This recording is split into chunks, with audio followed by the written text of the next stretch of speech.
In the sacred hush of the Vatican, where even footsteps seemed to echo through eternity, something extraordinary unfolded, but not in the way anyone expected. There were no grand announcements, no trumpet fanfare, no press conference, not even a paper address, just one modest line in the official Vatican bulletin tucked quietly among routine updates, a sentence. So brief, it could have been overlooked, but it wasn't. Cardinal Luis Antonio Tagle has been entrusted with a new mission. That was all it said yet. That single line sparked something like a slow-burning fire across the Catholic world. The news didn't travel like lightning. It moved like incense, rising slowly, almost imperceptibly, until it filled the air. Those who still remembered him felt something stir, a tenderness that outlasted trends, a longing they hadn't realized was still alive. It wasn't just Filipinos who felt it. From Manila to Nairobi, from Caracas to Kerala, from Chicago to Cologne, people paused, some whispered a prayer, some wept, some simply closed their eyes and nodded as if they'd been waiting for this moment without knowing. Inside Vatican corridors, a response was muted. A few eyebrows lifted, a few glances were exchanged, but no protests, because even among those who had long stopped speaking his name aloud, there remained an unspoken understanding. Tagle had never ceased to matter. His absence from headlines had not been a decline, it had been a descent, a going deeper, a quiet refining after the 2025 conclave, when his name had stirred both hope and heated debate. Many had thought he would rise to the chair of Peter, but the white smoke declared another name, and with it a collective sigh moved through millions of hearts. It wasn't disappointment in the man who became Pope. No, it was a soft grief for something that had seemed nearly within reach, an image of a church that was closer, humbler, more human, more like Christ. And when it didn't happen, it felt as though a door had been gently closed, but that door had not been locked while the world assumed Hegel had been passed over, forgotten. Even heaven had not. What no one saw was that he had been walking a different path, not one of prestige, not one paved with power, but a road carved through humility and prayer. He didn't seek platforms. He sat with the poor. He didn't make noise. He listened with his entire being. He wept with grieving mothers. He visited the sick, the overlooked, the quietly suffering. He lived what he preached, and it was in that posture of surrender that Pope Leo XIV found him again. Since the moment of his election, Pope Leo XIV had baffled Vatican insiders. He didn't govern through surprise announcements or sweeping reforms. He governed through silence, through presence, through prayer. Some called it indecision. But those who watched closely saw something deeper, discernment, a kind of holy patience that refused to move until the Spirit did. And now that discernment had led him back to a man most had forgotten, a man who without title or position had become something more than a cardinal, a witness. And that witness was needed now more than ever. The bulletin said little. It didn't list responsibilities or titles. It didn't explain his role. It didn't have to, because in the quiet of chapels, in the soft flicker of candlelight, the message was heard loud and clear. This wasn't nostalgia. It wasn't a ceremonial gesture to honor a retiring prelate. This was a calling, a summons born of deep prayer, recognition that in the stillness, Tagle had become more than relevant. He had become ready across oceans. Reactions rippled, and Manila candles were lit not in protest, but in gratitude, not because of what he was appointed to, but because of what his return symbolized. He was not just a churchman. He was their son, their shepherd, the one who had never stopped smelling like his sheep in suburban homes across the United States among older Catholics who still remembered the Second Vatican Council. The news was like fresh air after a long season of stale doctrine. They remembered him not for his titles, but for his tears. They remembered how he once cried on live television during a funeral mass, not for drama, but because the grief had pierced him, because he could not remain unmoved. Why now? Why this quiet return? Those were the questions whispered over dinners, in seminaries, in sacristies. The answer wasn't strategic. It was spiritual, because while others were crafting policies, Pope Leo XIV was on his knees, and again one name returned, not because that name had campaigned for attention, but because it surrendered. In a world obsessed with optics and algorithms, this decision made little sense. But in the eyes of faith, it was luminous. Tagle, for his part, issued no statement, no press release, only a handwritten note to a friend. I only want to serve where I am needed, even if it's the smallest place. That line made the church pause, because maybe, just maybe, what the church needed wasn't another administrative genius. Maybe it didn't need a per-star preacher or a savvy strategist. Maybe it needed someone who would say yes from the marrow of his being, a yes not to control, but to companionship, a yes not to being chosen, but to being sent, a yes not to power, but to presence. In Rome no bells rang, but around the world hearts stirred.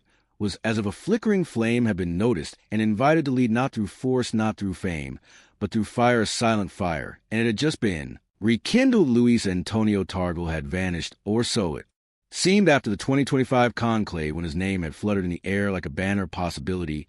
He disappeared from the spotlight with a grace that felt almost disorienting one day. He was the most spoken name in Catholic circles from cardinals to cab drivers in Manila, and the next, he was simply gone. No bitter words, no veiled interviews, no quiet lobbying from behind the scenes. He stepped back not because he was defeated, but because he had never wanted the spotlight in the first place. The church had not pushed him aside. He had simply followed a deeper current that did not flow toward recognition, but toward surrender, and in that surrender something began to happen. Those who had once sought his attention now had to search for him. Journalists stopped calling because he wouldn't answer. Seminaries stopped quoting him in lectures because he wasn't publishing. Commentators declared he had become irrelevant, but they were wrong. He was not fading. He was being refined, while others attended conferences and delivered papers. Tagle sat in slums with widows, while some battled online about doctrine. He spent hours holding the hands of dying men in hospital chapels when bishops debated how to regain the trust of the faithful. He knelt beside grieving parents who had lost their children to addiction, poverty, or despair. He did not give them answers. He gave them his time, his eyes, his tears. This was not retreat. This was priesthood. And when Pope Leo XIV began to take note, it wasn't from headlines or chatter. It was from silence, from prayer. The Pope had never been one for haste. From the moment of his election, he confounded the expectations of nearly everyone. He didn't change vestments. He didn't make bold speeches. He didn't tweet. He didn't perform. Some Vatican insiders whispered that he was timid, unprepared, even aloof, but those closest to him knew better. Leo XIV was listening, and in his listening, one name kept returning, not because Tagle asked to be noticed, but because he had in a world of voices. His silence was thunder for months. The Pope observed quietly. He watched a man who had once been a front-runner become a footnote. He saw how Tagle responded, not with frustration, not with distance, but with deeper service. He walked among the ignored. He made time for those who had none to offer. He preached quietly, and when he didn't preach, he stayed in a private conversation with a trusted advisor. Pope Leo XIV once said, "Holiness is not proven in the spotlight. It's found in the shadows when no one is watching." And Tagle had chosen the shadows by the time the Pope decided to reach out. Tagle was living in near anonymity, a cardinal, yes, but not one whose name made headlines. He spent most of his days visiting small parishes, joining local priests for lunch, sitting in back pews where no one recognized him until he spoke. Even then, many only knew him as Father Luis. He didn't correct them on the call. Finally came a simple invitation to return to Rome for a conversation. Tagle was in a fishing village in the Philippines. A typhoon had struck days before leaving the chapel without a roof and the altar covered in sand.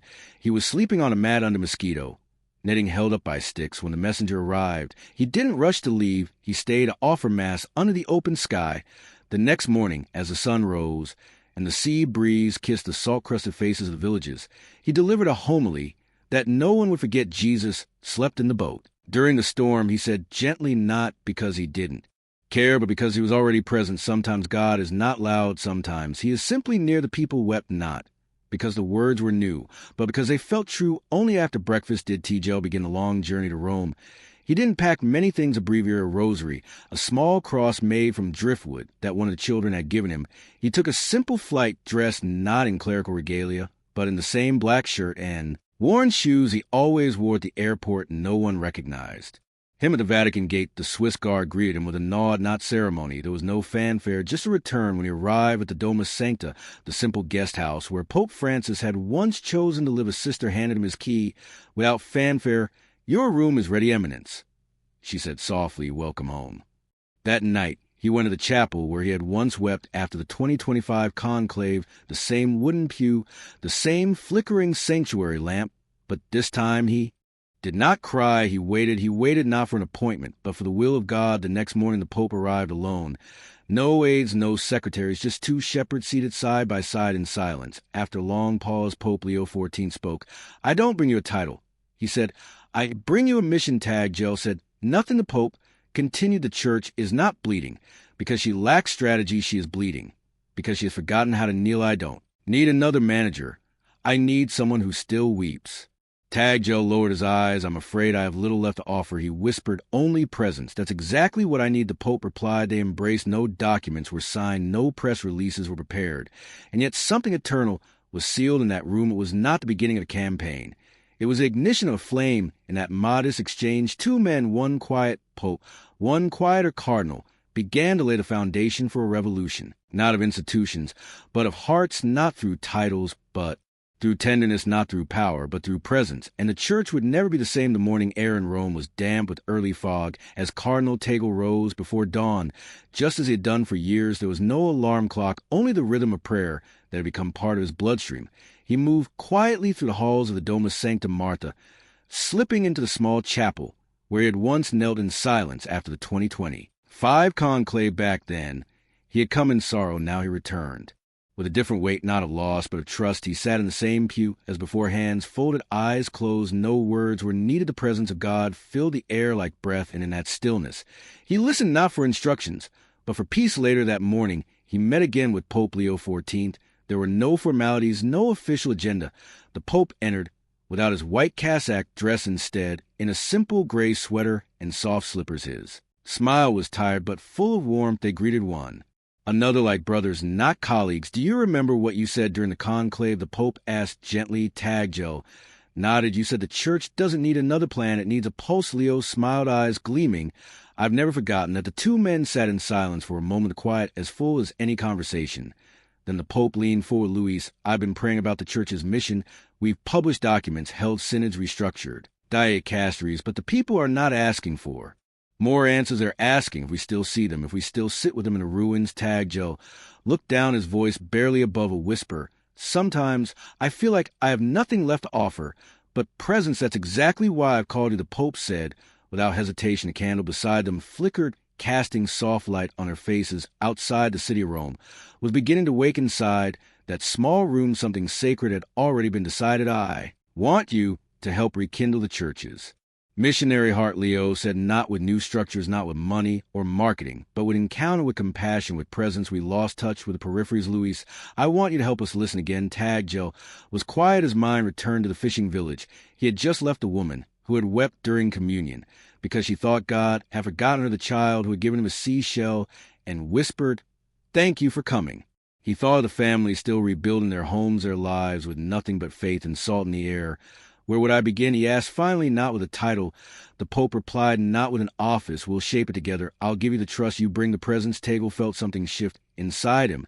It wasn't a weight.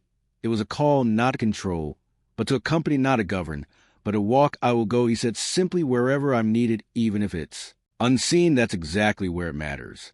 Most they embraced again. No words needed. What passed between them wasn't strategy. It was a flame. Tagle returned to his room and knelt beside the bed. The same prayer rose from his lips that he had whispered as a young seminarian here.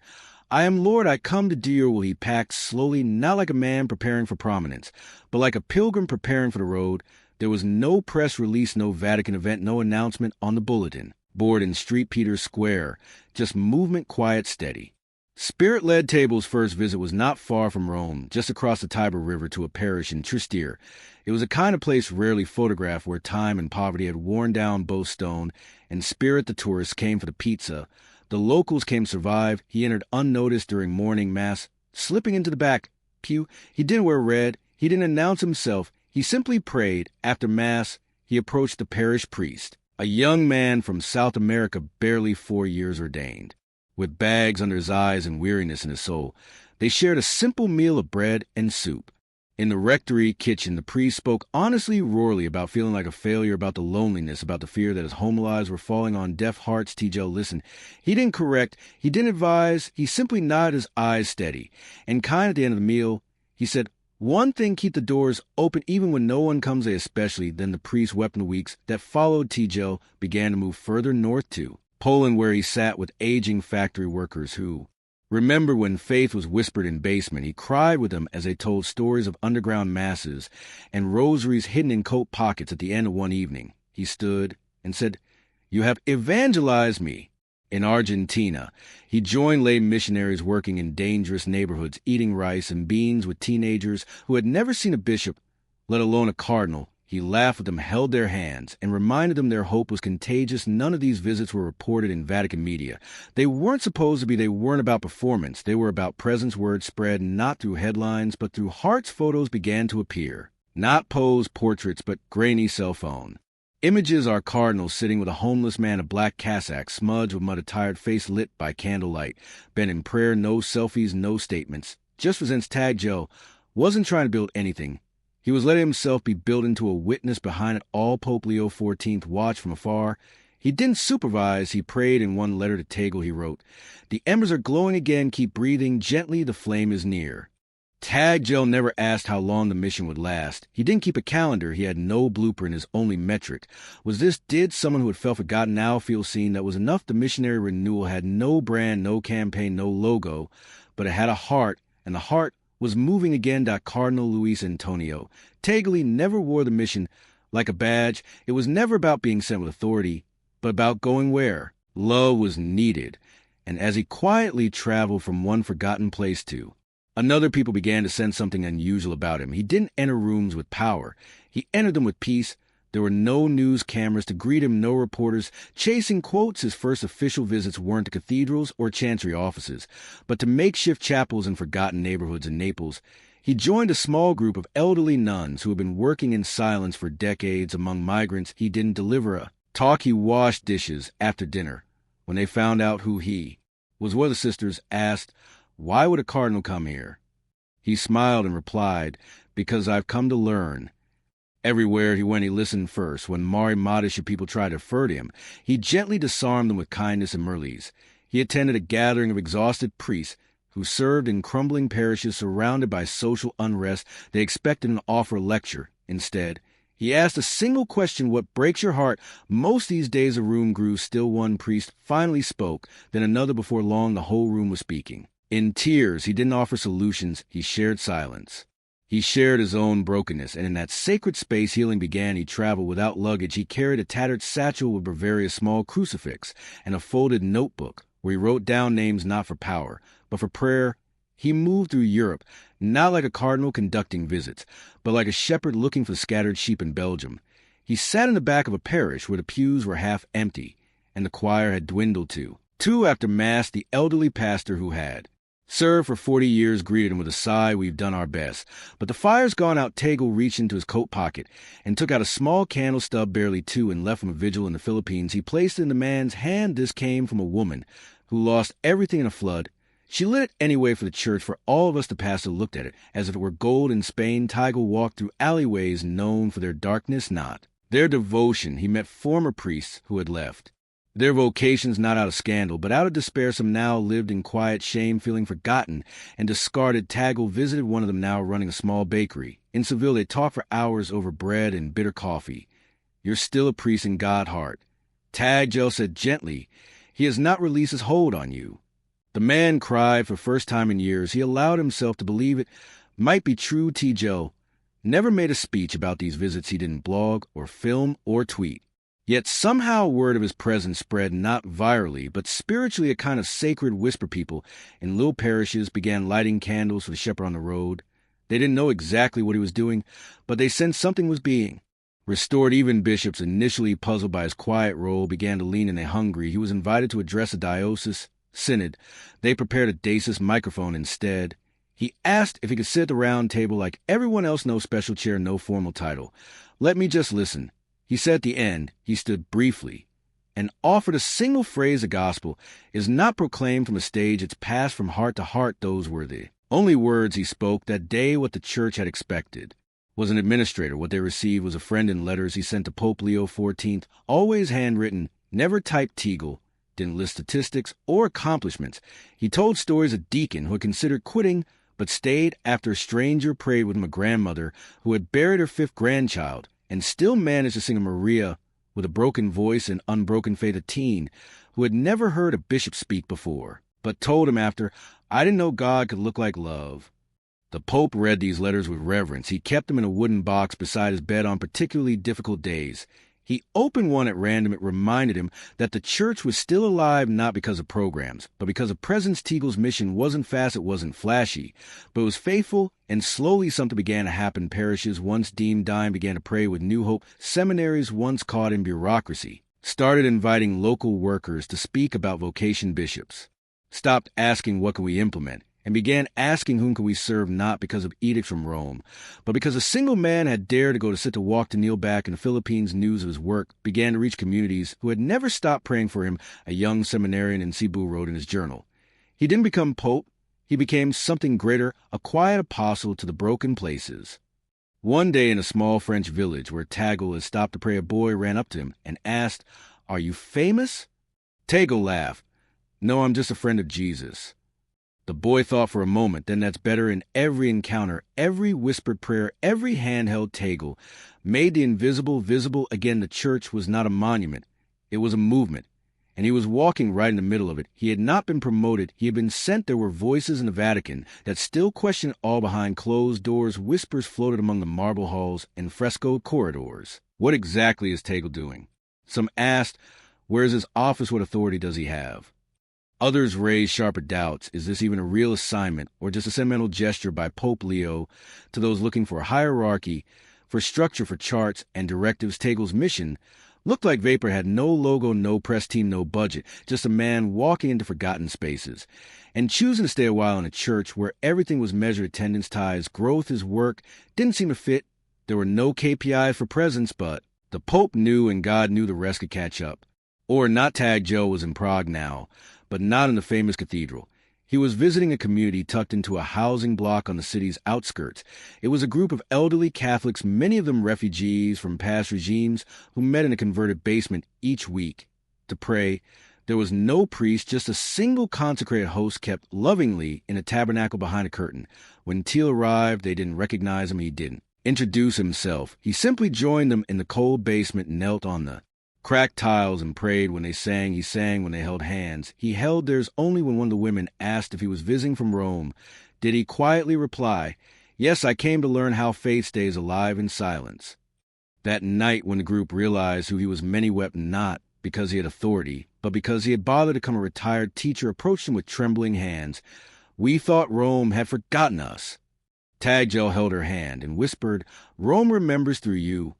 The news of these visits still did not appear in official Vatican bulletins, but slowly word began to spread, not through headlines, but through stories shared over soup, whispered in pews, passed from mouth to ear like the gospel itself. He visited prisons where he sat in silence with inmates no one had spoken to in months. He went to mental health shelters where he didn't quote scripture, but simply looked people in the eyes with tenderness. He prayed with young women who had left religious life in confusion and fear. He spoke to old monks who feared dying alone. He never promised answers. He promised presence. Back in Rome, Cardinal Miller, a respected theologian and longtime critic of ambiguous reform, finally spoke up in a meeting of the Cure. "I do not understand this mission." He said flatly, "It is no precedent." The Pope nodded, then answered quietly, "You're right, it is no precedent. It only is Christ, and we're unsettled by that response." But others in the room, especially the younger bishops, leaned forward. There was something stirring, a spark beneath the surface. And it wasn't just inside. The church journalists began to hear murmurs, not through press releases, but through photos shared online. A cardinal in rubber boots, walking through flooded streets in Bangladesh. A man in black, sleeping overnight on the floor of shelter in Berlin. Someone wrote an anonymous article, titled "The Cardinal of the Shadows." Within days, it went viral. Reporters scrambled to confirm that the man in, or the blurry photo, was really Luis Antonio Tagle. Vatican spokespeople neither confirmed nor denied the mystery, only deepened the intrigue. A leading Catholic news outlet reached out for an official comment. Tagle sent back a handwritten reply with one sentence: "The church shines brightest where no one is looking." He refused all interviews, but people kept watching. In Dublin, a pastor recounted how Tagle had appeared unannounced during morning mass. After the liturgy, they walked together through a neighborhood plagued by addiction and joblessness. Tagle didn't take photos. He just listened to the local pastor. As if no one else in the world mattered. Before leaving, he looked at the priest and said, "You're doing what Rome cannot do. Don't lose heart." That priest later told his congregation, "The man was Christ in me that day, not because he had a red hat, but because he saw me." In a world that measures success by platforms and influence, Tagle was teaching something older, something forgotten, that holiness doesn't need a microphone, that transformation begins in the quiet, that missions aren't launched, they're lived. Meanwhile, the Pope watched in silence. One evening, in a small gathering of close advisors, he shared something personal. "Sometimes I fear we're building towers again, tall ones with names and plans and prestige, but God wants scattered builders of towers," he called. Men like Abraham, instead men willing to walk into the unknown, carrying nothing but a promise. He paused and added, Teal is one of those men. No one in the room disagreed. Back on the road, Tagle continued now to Eastern Europe and Ukraine amidst the ruins of village once bombed. He sat with children drawing with broken crayons on scraps of paper. One boy gave him a picture of a church with no roof, but with light pouring, and Tagle placed it gently in his notebook in his letter to Pope Leo. That month he included the drawing. He wrote, Holy Father, they don't need perfect buildings. They need someone to sit with them while the light's still. Finds a way, and the Pope cried when he read it. There was no map for where this mission would lead next, only a rhythm, a breath, a spirit. It moved not through institutions, but through hearts, and the shadow that had once seemed to fall on Cardinal Tagle's career now looked different. It wasn't a shadow of obscurity. It was a shadow of the cross, and in that shadow a spark was growing, quiet, steady. Holy Cardinal Luis Antonio. Tagle's work was never meant to be noticed, and yet, ironically, it could no longer be ignored. His quiet mission, once dismissed as vague and symbolic, had started to create ripples, first in the margins, then among bishops, and now, deep in the Vatican itself, a shift was happening, and Rome was beginning to listen. It wasn't a memo that caused a change. It was a letter handwritten, not typed, delivered to Pope Leo. The first 14 from a priest in Burkina Faso. The priest recounted how Cardinal Tagle had visited his parish weeks earlier during a brutal heat wave with no entourage, no official explanation. Tagle had arrived during daily mass, sat on a wooden bench in the back, and stayed long afterward. He had spoken to children, he had held the hands of lepers, he had eaten with the poor, but it wasn't his presence that struck the priest. The most, it was what Tagle said before leaving, just 8 words: never stop being a shepherd who smells like sheep. The priest's letter ended with trembling honesty. Your Holiness, we thought Rome had forgotten us. Now we know it hasn't. You sent us a brother, you sent us love. Pope Leo XIV read the letter in silence. When he finished, he placed it inside his breviary. Then he stood up, walked to his window overlooking St. Peter's Square, and whispered, It is working. At the same time, inside the Congregation for Bishops, something curious was happening. Younger clerics, many of whom had once dreamed of being diplomats or theologians, were now talking about parish work again. One assistant confessed, I don't want a desk anymore, I want people. When asked why, he pointed to a photo pinned to the corkboard. Tagle kneeling with farmers in rural Colombia, their feet dusty, their eyes full of light. The curer hadn't planned for this. They didn't have a name for what was happening. It didn't fit any of their flowcharts. But one thing was clear: Tagle's movement had bypassed bureaucracy and gone straight to hearts. Rome began sending quiet observers, not to manage him, but to learn. One bishop sent to evaluate joined Tagle in a war-known parish in South Sudan. He expected a polite visit, perhaps a few stage meetings. What he saw instead shook him. Tagle had spent the entire day sitting on the ground with mothers who had lost children in tribal conflicts. He had blessed every home, even the ones missing walls. He had wept when a boy offered him his only toy, a chipped wooden cross. That night the bishop wrote in his journal, I came to observe a cardinal. I encountered a saint. Back in Rome, Pope Leo XIV summoned the same bishop for a private meeting. The man entered the papal library with papers in hand, ready to present findings, but the Pope waved him away. Tell me one thing, he said. Did you feel Christ there? The bishop choked up.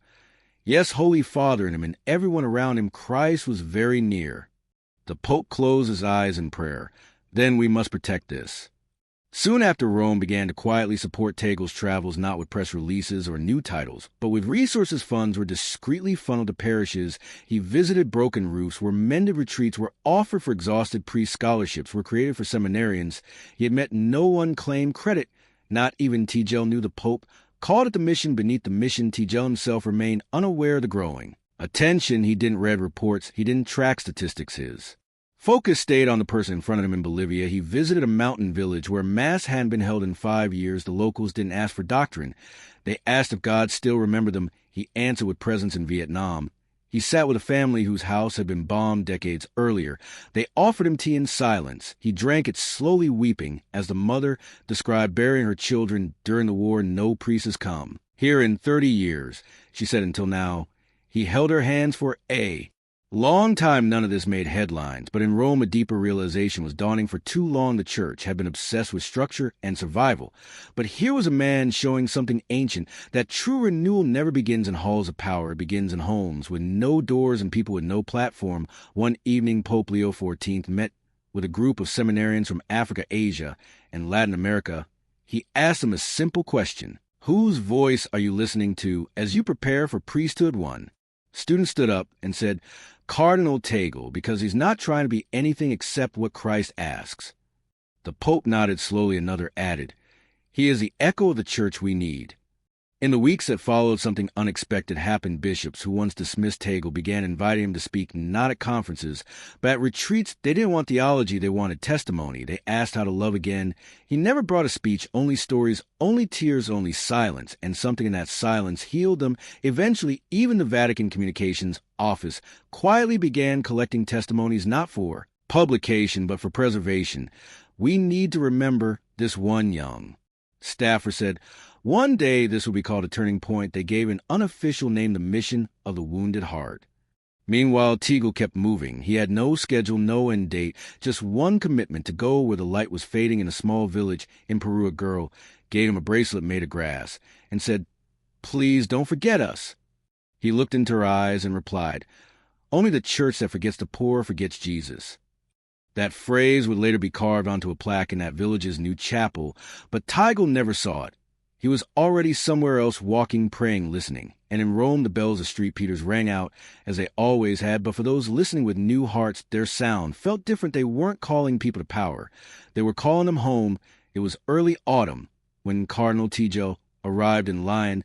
The air was crisp with the scent of fallen leaves. And the Basilica of Nra de Fouvier stood like a sentinel on the hill guarding the soul of France. This was no ordinary visit. Pope Leo XIV had quietly asked Tagle to make his way to the heart of a country that had once been called the eldest daughter of the church, but now barely recognized its own baptismal name. France was beautiful, yes, but tired of faith here had become a memory. Grand churches sat mostly empty. In some villages, the bell towers still rang out, but more out of habit than hope. Tagle knew this would be different. France had a complicated relationship with the church, historic, proud, wounded. He wasn't coming to offer programs or proclamations.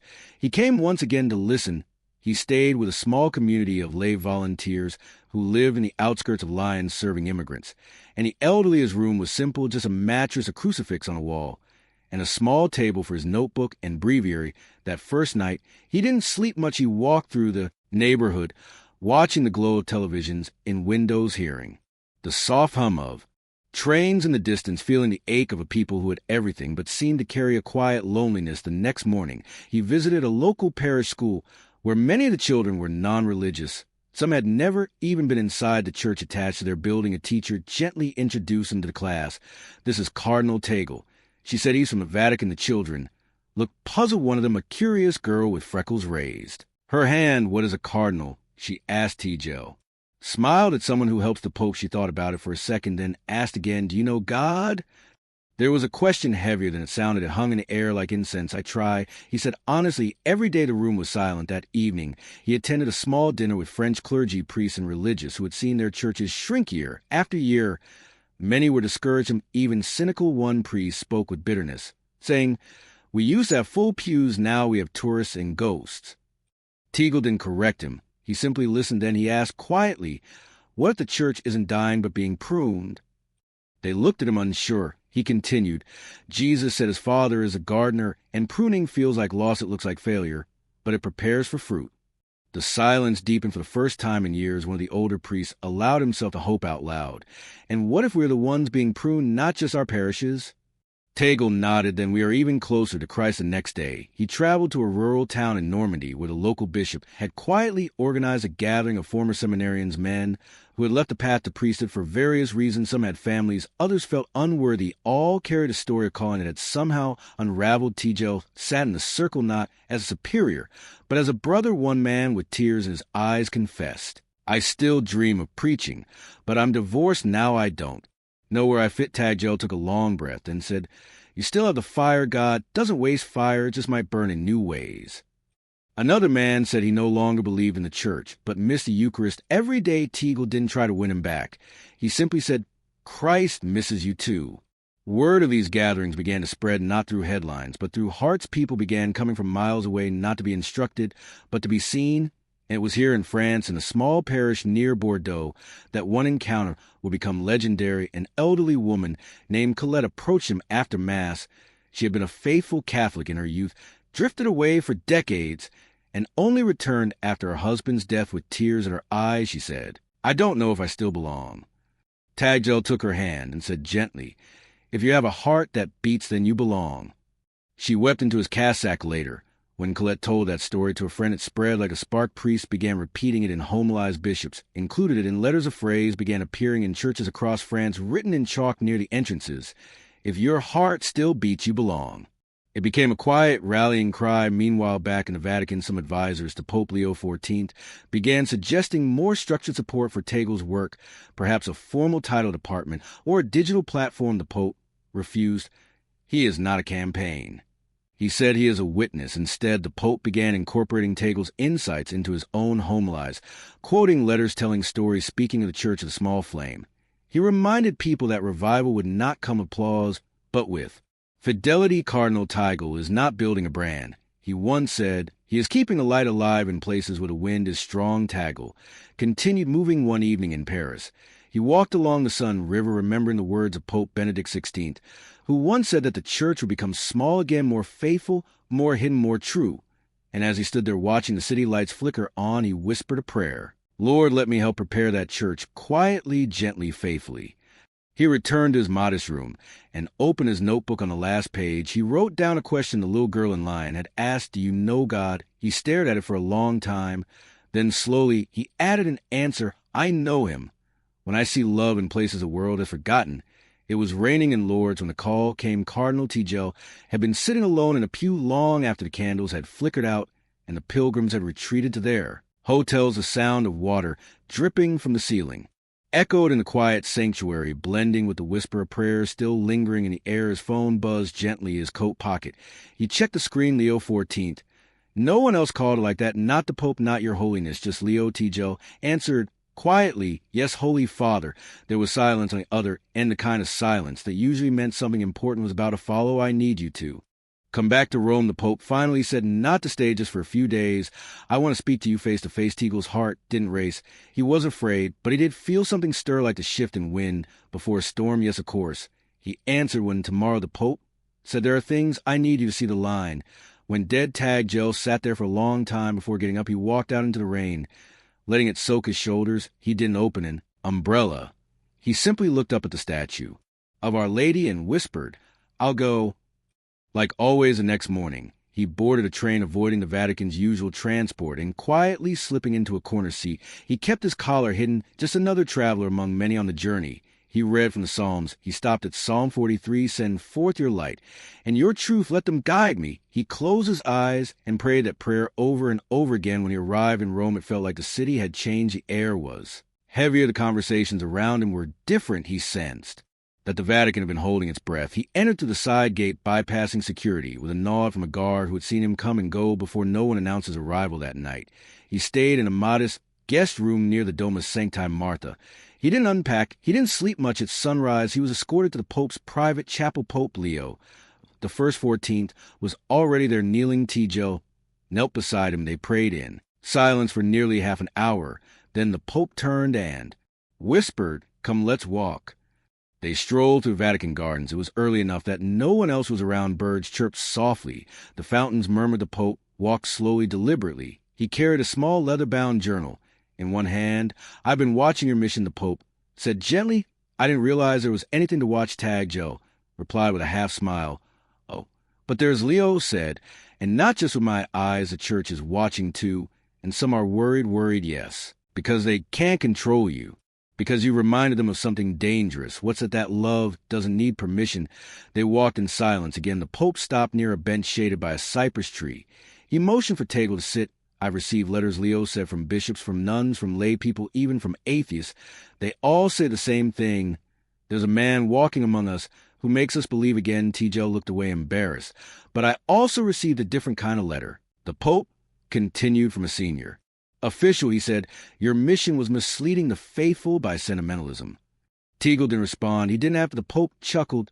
"Do you know what I told him?" I said, "If sentimentalism is kneeling beside the broken and listening until the tears stop, then I pray the whole church becomes sentimental." Tagle finally looked at him. "Why did you call me here?" Leo's face grew serious. He opened the journal and handed it to Tagle. Inside were hand-drawn maps of cities around the world: Manila, Aleppo, Buenos Aires, Lagos, Merlis, under each a handwritten note: presence needed, listen deeply, love. Without noise, Tagle flipped to the pages. This is your next season, the Pope said. I want to keep going, but not just as a pilgrim, as a spark of quiet. Friar Tagle shook his head slightly. But Holy Father, I have no title, no office. I am no longer your more now than you ever were before the Pope interrupted you, or what the Church forgot it needed. And now it remembers. He reached into his pocket and pulled out a small wooden cross. It was worn and cracked. This was given to me years ago by a widow in Guatemala. She lost her husband and 2 sons to violence, she said. I have nothing to offer God but this piece of wood. In my prayers I've kept it with me since he pressed the cross into Tagle's hand. Take it and go. Tagle held the cross tightly, feeling its splinters. The Pope stood. This world is dying, not from lack of doctrine, but from lack of mercy. Be mercy. As they parted, Tagle turned back. Once what if I fail? Leo smiled. Then you have failed as Christ did by loving too much.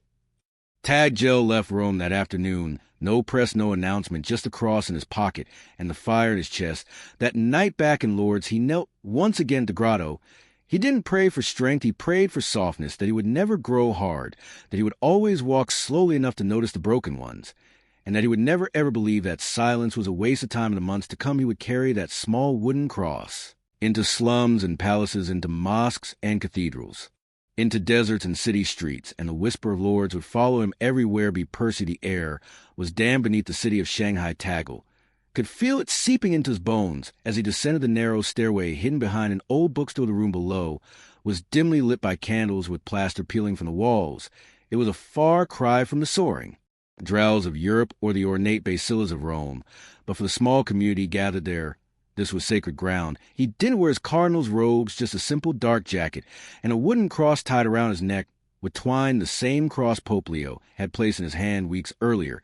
He had been invited discreetly by a network of faithful Chinese Catholics who operated under the radar, worshiping in private homes and hidden corners of government, allowed only limited expressions of religion. Tightly monitored, this was a church in hiding. There were no hymns played through speakers, no incense, just 20 people huddled around a folding table, with a single candle flickering in the center.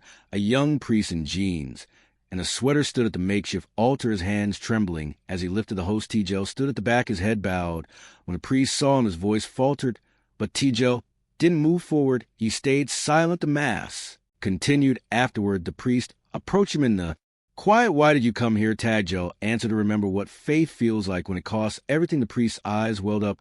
We are afraid every day, but we stay. Tagle placed a hand on his shoulder. You are the courage of the church. They offered him a simple meal: noodles, rice, and a boiled egg.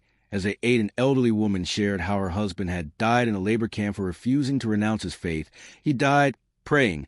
She said, we believe God heard him. Tagle didn't reply. He just bowed. Deeply later, he sat with the children of the group who had never been to a public church. One girl showed him a crayon drawing of a dove flying out of a broken cage. This is a Holy Spirit, she said. He smiled. Yes, that's exactly who he is. News of his visit would never reach the media. No photos were taken. It would be as if he had never been there, except in the hearts of those he met. When he left that underground church, the priest followed him up the stairwell and whispered, please don't forget us. Tagle turned and said, I never will. You are the beating heart of the gospel. He flew from Shanghai to Nairobi. Next to contrast with stark, crowded streets, blazing sun, and churches full of song. But the suffering here was no less real in a slum on the city's outskirts. He visited a Catholic clinic run by 2 elderly nuns. They had served there for 40 years without a single vacation. They walked him to the narrow corridors lined with worn-out beds and hopeful faces. This is the miracle zone, one nun said, not because everyone lives, but because no one dies alone. Tagle spent the night sleeping on a cot in the clinic's store. He asked not to be treated differently. At dawn, he helped clean the floor with a bucket and rag. When the nuns protested, he only smiled. Jesus, wash feet.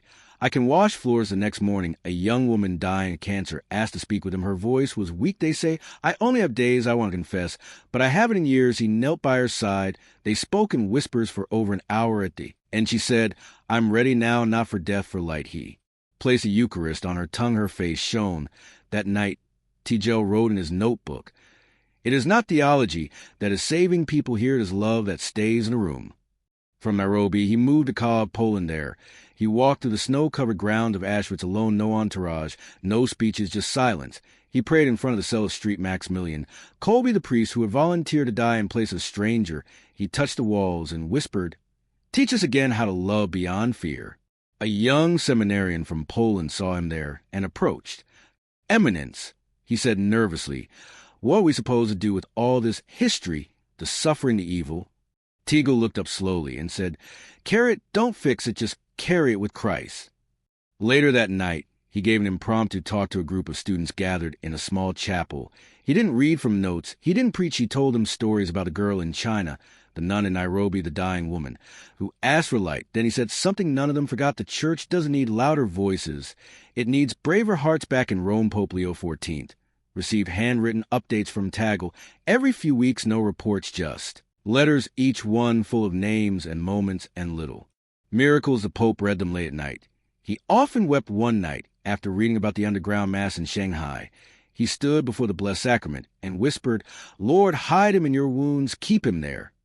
Tagle had become more than a cardinal on mission. He had become the church's conscience, its living memory of mercy. And though many still question his purpose, more and more people quietly followed his path, not in fanfare, but in footsteps. He was not reforming systems. He was reviving souls. He was not building empires. He was binding wounds. And everywhere he went, from the underground church in China to forgotten streets of Africa and the frozen fields of Poland, he carried the same simple question, who are we left behind? It was a question that would not stop echoing, and it was one the church could no longer ignore. It began with a whisper, not in the Vatican halls or at a public audience, but in a dusty village outside Sao Paulo. Brazil, Cardinal Tagle had just spent the afternoon praying with a local family whose daughter had drowned in a nearby river. The girl had only been 9. There was no theology that could explain such a loss, but there was presence. Tagle held their hands, cried with them, and blessed the little wooden cross they had carved in her memory. Then he moved on, as he always did, silently, gently, leaving behind only prayer. But the whisper started there. A lay missionary told a friend in Argentina, a seminarian who had once met Tagle in Manila, wrote to his bishop, and somehow, within weeks, the story was brought up in a closed-door meeting at the Congregation for Bishops in Rome. "He's not just visiting the margins," said one archbishop, "he's transforming them." And we are missing it. The silence that followed was not out of disinterest. It was out of discomfort. Cardinal Luis Antonio Tagle, stripped of all high office, carried no title, but had become the most powerful voice of renewal in the global church. And it was not because of speeches or strategy. It was because people believed he loved them. By now, the stories were everywhere. A man in Beirut shared how Tagle visited his wife's grave after a bombing. A mother in Ukraine described him kneeling in the rubble of her home in Sudan. A bishop quietly changed the name of a shelter for displaced families to Casa Tagle. He did not ask permission. He simply carved the name on a wooden sign in the Vatican. Such moves did not go unnoticed. Pope Leo XIV, well aware of the growing conversation, called an unannounced gathering with several key cardinals. They met not in the Synod Hall, but in a modest room beside the chapel of St. Peter's chains. There were no microphones, no translators, just 12 men and the Pope at the center. "We have spoken too long in abstractions." The Pope said plainly, "I want to speak now of people." He opened a folder and read aloud short passages from the letters Tagle had sent him. Not policy recommendations, not reform ideas, just moments, intimate, raw, and utterly human. "A boy in Aleppo gave me a stone from the ruins of his home. He called it his cathedral. He asked me to bless it. In Kolkata, a woman dying of tuberculosis asked if I could sing her a lullaby, because her mother had died before she could ever hear one. In Ukraine, a teenager who lost his leg in the war asked if God still had a plan for someone broken. The cardinal sat motionless. Then Pope Leo said something that changed everything. "I believe Cardinal Tagle has become what Vatican II hoped a bishop would be, a shepherd with the smell of his sheep, not a prince, a companion." Some nodded. One resisted. "But Holy Father, he has no position, no official mandate." Leo leaned forward. "And that is precisely why people trust him, because he carries no agenda except Christ." Another cardinal asked carefully, "Are you considering bringing him back into cure?" The Pope smiled. He was never out of it. He is its soul. That moment would later be described as a turning of the tide. Within weeks, subtle shifts began in several offices. Bishops started requesting Tagle's insights for their pastoral letters. Dioceses in Africa, Asia, and even secular Europe began launching initiatives modeled after his style. Accompaniment over instruction, mercy before doctrine, presence over programs. Back on the Tagle remained unaware of the stir in Rome he had just arrived in, a remote village in northern Canada where snow blanketed the chapel roof and the aurora danced faintly above the trees. A young priest had invited him to visit after losing 5 members of his parish to suicide. The grief was silent, suffocating. No press followed him. Their only silence, Tagle spent 3 days in that frozen mission house. He prayed beside graves dug into frozen earth. He cooked soup with the locals. On the 3rd night, he gave a homily unlike any other, not in a grand cathedral, but in a one-room chapel with cracked windows and 10 shivering souls. He said, "When the church forgets how to cry, she forgets how to heal." And they wept from there. He moved again, Rwanda, Portugal, Thailand. He had no office, but the world no desk, but the altar no title. But the one etched quietly in people's hearts, the one who stayed one morning during a brief rest in Lisbon. He received a letter handwritten, sealed in gold wax. It was from the Pope. "Beloved brother, your silence has roared louder than our speeches. Your compassion has built more bridges than our councils. I ask you now, come speak not to the Vatican, but to the world in Assisi." On Pentecost, not as a cardinal, as a witness, Tagle folded the letter, pressed it to his forehead, and whispered, "Fiat." That summer, thousands gathered in Assisi for what had been called a global pilgrimage of mercy. No banners, no slogans, just a gathering of souls seeking light. When Tagle stood before the crowd, he did not preach. He told a story. "I met a child in a war zone who gave me a stone and called it his cathedral. I met a woman who had never been sung to. I met a wounded soldier who thought he had no purpose left. But in each one I saw Christ." And he paused, and in each one Christ saw as the crowd stood in reverent silence. Some wept, others closed their eyes in the distance. The bells of AC rang. Afterward, Pope Leo XIV, watching from Rome, whispered in aid, "That man just rebuilt the church without lifting a stone." And so the man, once stripped of title, once dismissed as a sentimentalist, had become something more than a reformer. He had become a reminder that the church is not a structure, it is not a strategy, it is a heartbeat. And it beats strongest where no cameras could follow, where no power could reach, where only love remained a whisper. Had become a movement. And the movement had a name, Mercy. Let me know if you like an epilogue or continuation.